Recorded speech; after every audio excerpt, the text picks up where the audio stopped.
He's gonna say it. He's gonna say it. He's gonna say it.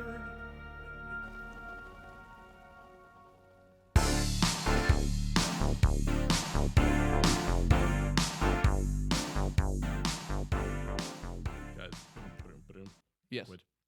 That's also how we lost that chair. One of the reasons, yeah. Possibly. Okay. All right. Okay, so welcome back to another episode of Can You Explain It, Picard? Can you explain it, Picard? Now with eye-level cameras. That's right, and no longer vertical video. Although I'm not sure if you can tell that on the. It's fine. This is pretty low production value. That's fine. Yeah. I'm still over it. Yeah. So episode 3. Episode 3, and we get to hear the word engage for the first time. That was therapeutic. We all knew it was coming. We saw the previews. We saw him do this. Yep. You didn't see him say the words. Yep, but now there it is. Engage. There it is. Perfect.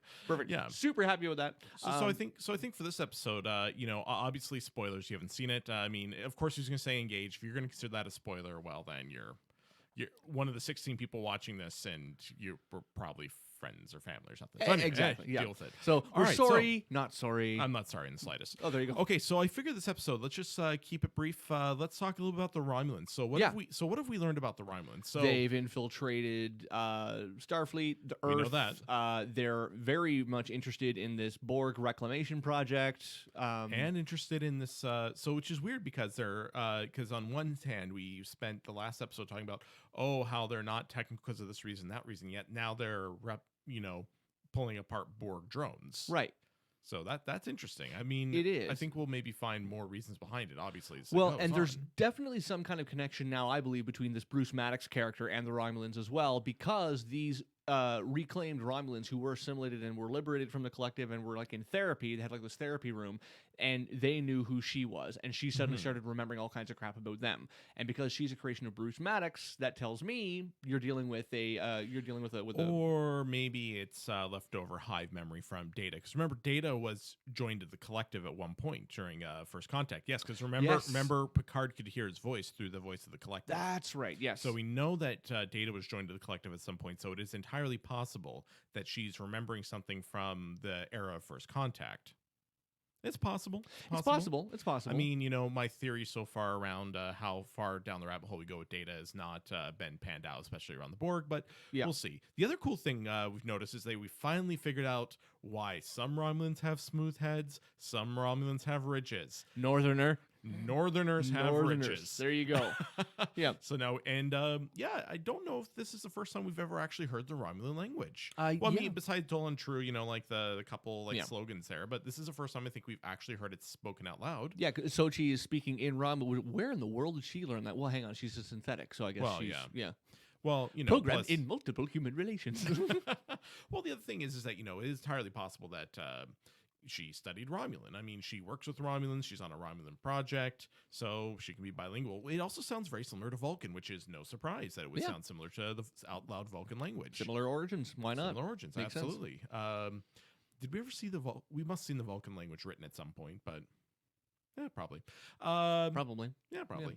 Yeah. Okay, so I think that's cool. We're kind of seeing where the Romulans are progressing. We kind of get some sense of that. So other things in the show, Hugh shows up finally, and we see he's actually directing the reclamation project. He is. So at some point we see him he's de-assimilated. And again, this isn't a surprise. This is in all the trailers that you saw Hugh. Yep. But what was surprising is that we do see him de-assimilated now. So that means that he was de-assimilated at some point. Right. What now, was this after the TNG two-parter? Do you think they did that? Must have been. Yeah, well, of course after that, obviously. But, it's like, I always found it very strange that they could de-assimilate Picard, but they wouldn't do the same for Hugh. It has to do with how much time you spend in the collective. So if someone, like, if you remember the Voyager episode, we've got, Jerry Ryan's character, 7 of 9, has the ocular implant forever, right? Yeah. Whereas at one episode of Voyager, Janeway, B'Elanna, and Tuvok are all assimilated, and they're restored back to complete humanity because they were only in the collective for a short time. I think that has more to do with convenience than anything. Well, but if I need an in-universe explanation, that's what it is, because it fits. Sure, okay. It fits because maybe, but these three were assimilated briefly, and they were able to get the question isn't why we can see implants and stuff. The question's more that why didn't Picard or the Enterprise crew de-assimilate him when they captured him?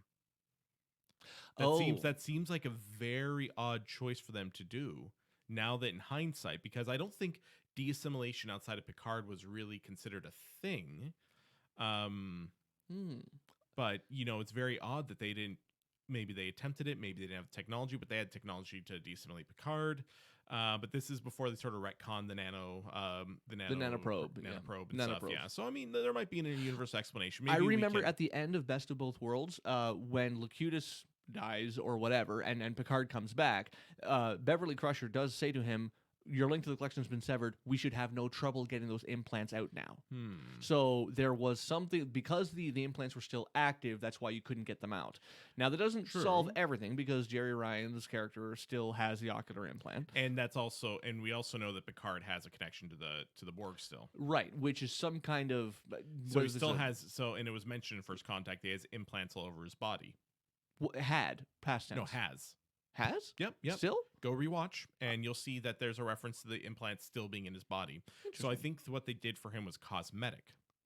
Oh, okay. Yeah, so I think it was cosmetic. So I think we're going to learn to get back in the Borg mythology a little bit. I mean, we kind of explored it pretty thoroughly with Voyager. Yep. Well, not as thoroughly, but I think they nerfed them in Voyager. That's what they did. It was a total nerf fest. Which but you they have to if you're going to make it one of the main villains for an entire season or two. Which... Did they have to do that? Well, it makes sense that they nerfed him, though, in a way, because Voyager was partially assimilated to fight Species 8. Yes, 8472. 8472, yeah. Plus, you had the knowledge of 7 to 9, so it is possible that with the Borg knowledge, some Borg upgrades, they were able to be more effective against the Borg, more effective with the de-assimilation technology, because you have to believe some of the knowledge and some of that technology came back when Voyager came back. Oh yeah, 100%. Yeah. So I mean, there could be some in-universe explanations for it, and it'd be very interesting to kind of see if they, at least nod towards it. Yes, and last thing before we go here. There are 2 factions of Romulans. We know this for sure now. We do. Because it's been confirmed that you have one faction, the guys, what do they call them? The Tal Shiar. But the older Tal Shiar, like the Jav, whatever. Yeah. Josh. The Taj Mahals or whatever, yeah. Yeah, the Taj Mahals guys. the Krav Magas. The Krav Magas and the Taj Mahals. Yeah. Yes. The Krav Maga guys. We got to brush up on our Romulan. Yeah, don't know where the other replicant, I'm calling her replicant because, let's mix up our references. They don't know where she is. They don't know. But clearly, Starfleet Security, working with the other group of Romulans, does. Yeah. So that means that there's no unified Romulans. So now we're getting into the plots and everything like that, plus also hinting that there might have been some Romulan or Federation involvement, whatever, some knowledge. So this obviously wouldn't be the first instance. So I'm thinking Star Trek 6, for example, of where you have a Starfleet conspiracy working with the Romulan government. Yeah, and there's also this idea that the Romulans were somehow involved in blocking the Starfleet rescue mission 14 years ago, where getting to Romulus with this fleet of ships, Utopia Plutonius is destroyed, and Picard's whole hang-up is, why would the Romulans want to block their own rescue mission? Yeah, but but now we already know that there's more than one faction of Romulans, so it's entirely possible that. What if it's those crazy Vulcan sect that rejected emotional the logical regulation? Extremists? Yeah. What if it's those fools that are up to all kinds of shenanigans? Well, it might be Vulcan interference. Who knows? So there's a whole lot of stuff here. So predictions for episode 4. What are we going to see? Well, the Motley Crew's been assembled. We have to watch them iron out their character bumps or whatever. Yeah. I think we're assembled at this point. Yeah. There's going to be a side quest where we have to do on Freeloader, whatever it is, free world, free whatever it is. Free Cloud. We have to go to Free Cloud and solve her problem so that she can stay on the ship and help them solve the rest of their... something you download like people. It does, exactly. Produce rap tracks right. or something. Yeah, exactly. Yeah, Free Cloud. It'd be like, hey, check out my mixtape.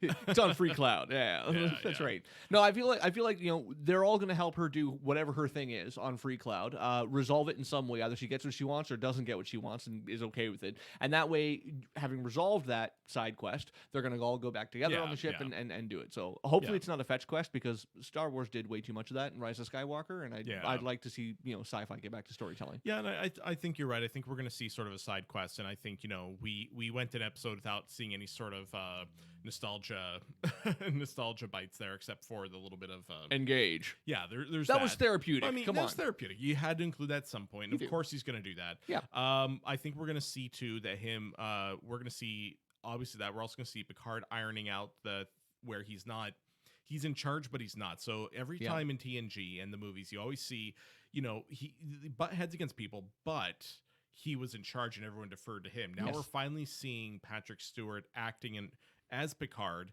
but he's not necessarily the strongest, going to be the strongest character in the room. Exactly. So I think that's going to be very interesting to see the dynamic. It will be. So and they hinted at that already, because he gets on the ship and he says, "Have a seat," and the guy gets there and he almost sits in the captain's chair on the bridge, and he goes, "No," and then he goes and sits at ops instead. Yeah, but he does that himself. Right, exactly. Yeah. So in that sense, we're already seeing Picard realizing that he's not the captain anymore, and he's going to have to try and work on consciously deferring like he's supposed to. Absolutely. Well, however, you out there on the internet, because we're on the internet now, I've been told. We are. However you're feeling about it, please put a comment down. Make sure you make sure you subscribe down there. I don't know. Look at the camera. Look. Subscribe and check us out next week. Thank you so much. See you next time. Yay.